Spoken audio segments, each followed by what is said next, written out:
Welcome to student dictation 5 second बाद शुरू होगा। Ready start. आर्थिक विकास का पैमाना मानी जाने वाली सकल घरेलू विकास दर यानी जीडीपी के ताज़ा आंकड़े उत्साहित करने वाले हैं। मौजूदा वित्त वर्ष की तीसरी तिमाही यानी अक्टूबर से लेकर दिसंबर तक जीडीपी 0.4% दर्ज की गई। चूँकि लगातार 2 तिमाही में विकास दर नकारात्मक रहने के कारण तकनीकी तौर पर देश मंदी से ग्रस्त मान लिया गया था, इसलिए अब वह उससे बाहर भी आ गया। वैसे तो देश को मंदी से बाहर आना ही था, लेकिन उस पर मुहर लगने का विशेष महत्व है। जीडीपी के ताज़ा आंकड़े सकारात्मक माहौल का निर्माण करने और इस भरोसे को बल देने वाले हैं कि आने वाला समय और बेहतर होगा।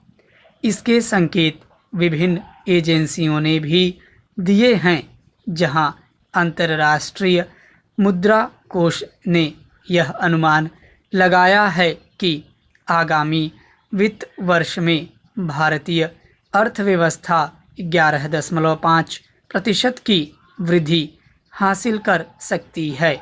वहीं रेटिंग एजेंसी मूडीज का आकलन है कि विकास दर 13.7% हो सकती है। खास बात यह है कि अंतर्राष्ट्रीय मुद्रा कोष और मूडीज दोनों ने ही अपने अनुमान में सुधार कर पहले के मुकाबले अधिक विकास दर रेखांकित की है। उल्लेखनीय यह भी है कि आगामी वित्त वर्ष भारत दुनिया में सबसे तेज विकास दर वाला देश होगा। इससे भारत की आर्थिक क्षमता का तो पता चलता ही है, यह भी संकेत मिलता है कि 5 लाख करोड़ डॉलर की अर्थव्यवस्था वाला देश बनने का लक्ष्य अभी भी हासिल किया जा सकता है।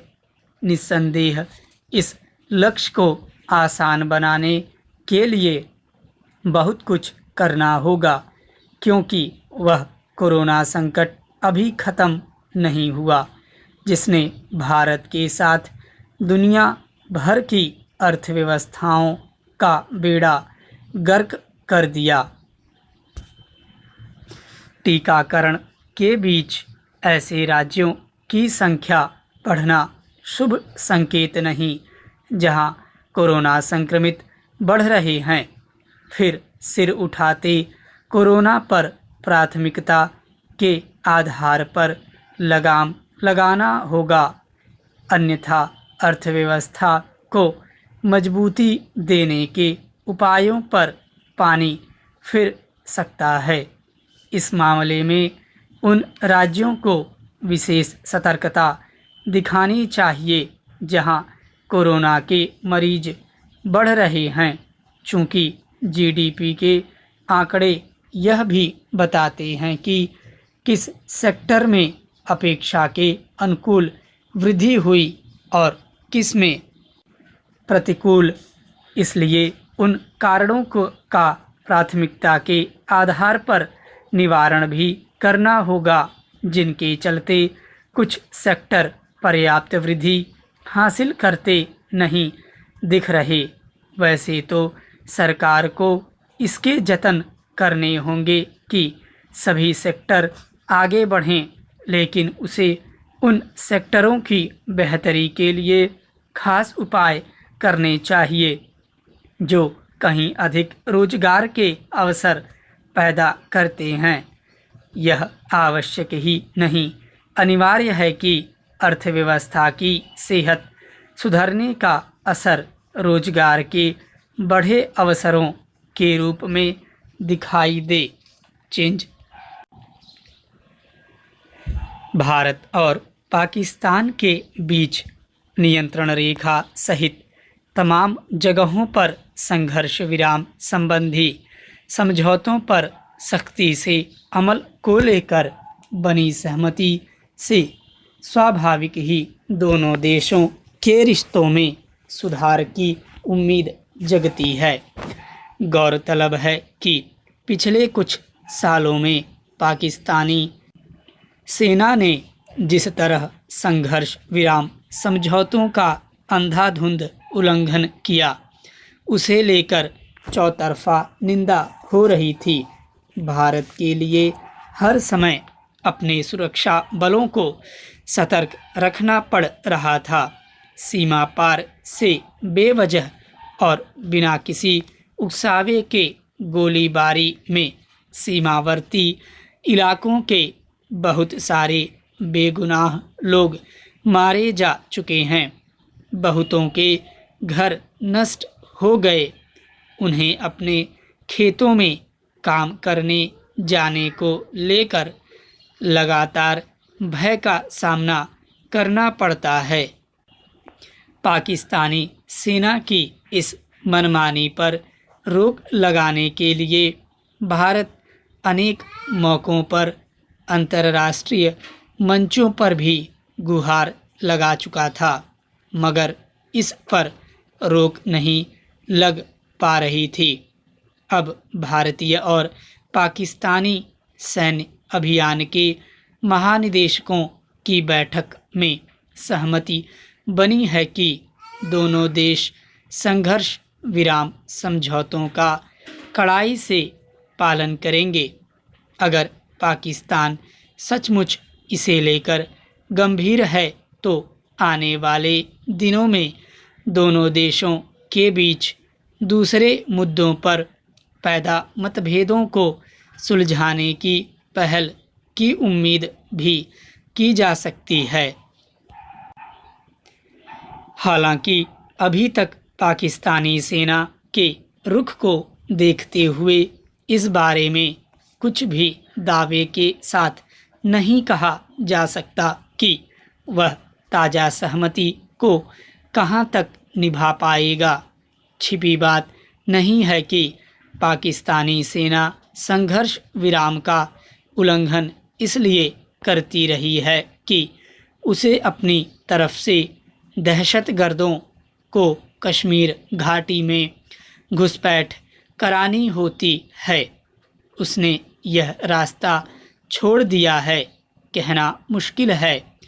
जब से कश्मीर से अनुच्छेद 370 समाप्त हुआ है, पाकिस्तानी हुक्मरान सेना और चरमपंथी संगठनों में खासी बेचैनी देखी गई है।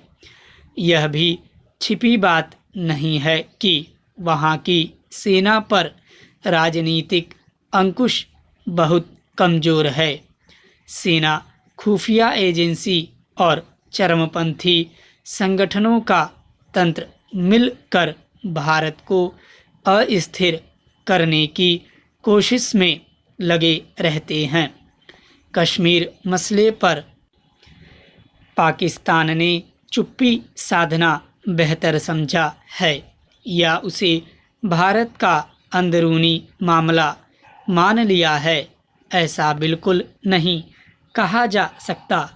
इसलिए वह कब अपनी रजामंदी तोड़कर पुराने रास्ते पर लौट पड़े, कहना मुश्किल है। फिलहाल उसके इस पर सहमत होने की कुछ वजहें समझी जा सकती हैं।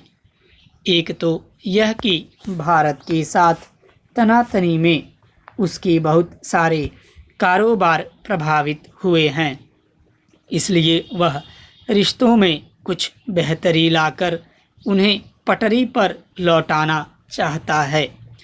फिर अंतर्राष्ट्रीय बिरादरी की नज़रों में वह अपना नरम रुख जाहिर करना चाहता है। हालांकि इस समझौते का यह अर्थ कतई नहीं है कि पाकिस्तान की तरफ भारत अपनी चौकसी कम कर लेगा। भारत ने स्पष्ट कर दिया है कि वह सैन्य तैनाती में कोई कटौती नहीं करेगा। फिर आतंकवाद को वित्त पोषण से रोकने के लिए उस पर लगे प्रतिबंध जारी रहेंगे, यानी पाकिस्तान पर कसे बाकी शिकंजे बरकरार रहेंगे। अब गेंद पाकिस्तान के पाले में है कि वह इस समझौते को रिश्ते सुधारने की दिशा में पहला कदम मानकर आगे बढ़ने का प्रयास करता है या फिर पुराने रास्ते पर लौटना चाहता है। अगर वह सचमुच भारत के साथ संबंध बेहतर बनाना चाहता है तो उसे सबसे पहले दहशतगर्दी पर नकेल कसने के लिए गंभीरता से रणनीति बनानी होगी। दोनों देशों के बीच रिश्तों में यही सबसे बड़ी अड़चन है। स्टॉप।